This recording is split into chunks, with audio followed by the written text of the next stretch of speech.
Try these questions and keep checking the time limit.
Now let's see the solutions. For the first question, the answer is the D option. You can solve this question by two methods. The first method is to find the signals at different points and equating the signals which should be equal, like in our case the signals at the point 3 and 4 should be equal. Signal at point 1 is Rs minus Cs, and at point 2 it will become Cs minus within bracket Rs minus Cs, and the signal at point 3 is equal to signal at point 4. And by solving this particular equation, we will get our transfer function.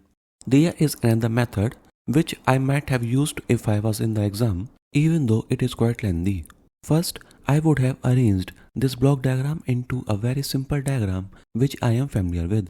For example, whenever we have derived any formula for transfer function for positive or negative feedback, we have always considered the input signal is being fed positively to the comparator. That's why I have taken -1 out of the comparator and introduced a positive sign in the comparator just before the function gs. Also, the two feedback signals were coming from the same node, but I have slightly shifted so that I can simply solve a unity feedback system consisting of gs as the feed forward function. Afterwards, the question is very simple. First, solve this unity feedback system, then multiply it with minus sign, then again solve the unity feedback system, but this time the feedback is negatively feeded. Try to solve this question by this method also. You should be getting the same answer. For the second question, the answer is D option. This is another simple question which can be solved easily by using Mason's-Gaines formula. You can see there are two paths from input to the output signal, and by using the Mason's-Gaines formula, you can easily find the answer. The answer of the third question is C option. Sometimes students get confused for no reason about which Laplace transform they are supposed to use, unital Laplace transform or bilateral Laplace transform.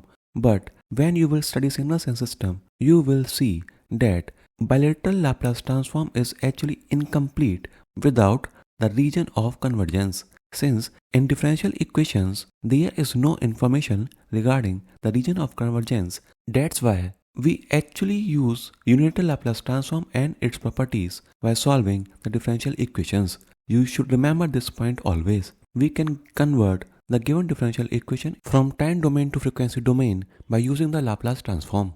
It is also given in the question that the system was initially at rest, therefore we can cancel the initial output value, and after that we can easily find the transfer function, which will come out to be equal to 2 divided by s plus 3. I have already discussed earlier in the lectures that the Laplace transform of the impulse response is actually equal to the transfer function of the system.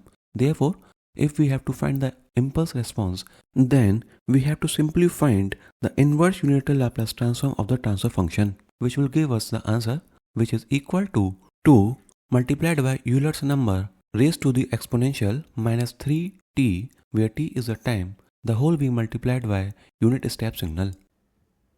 For the fourth question, here also you have to simply follow the flow of signals and equate the signals at different points. After that you will get the desired transfer function Es divided by Rs, which will come out to be equal to 1 divided by 1 plus Gh.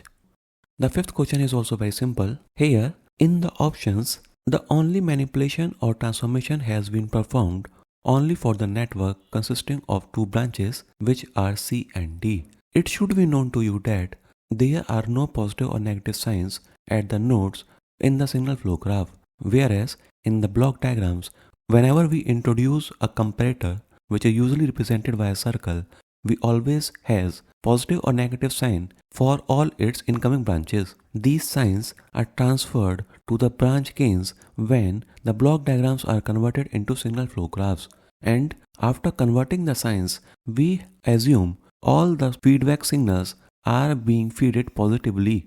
So here the branch C is being fed positively to the branch D, and that is the only thing which you are supposed to solve. And after solving that, you have to simply multiply the resulting gain with A, as A is present in series with them. It is quite easy, you can solve it yourself. The sixth question is actually a little tricky. Here, if the initial values of the output was given, then it would become a lengthy question and you might have to use the state space variable approach. But nothing is provided regarding the initial values, and in such cases, we assume the initial conditions of the system are 0. In this question, first we have to convert the differential equation which is present in time into frequency domain by using the Laplace transform, and afterwards, after finding the transfer function, we can simply find the poles of the system which will come out to be equal to plus minus 2j.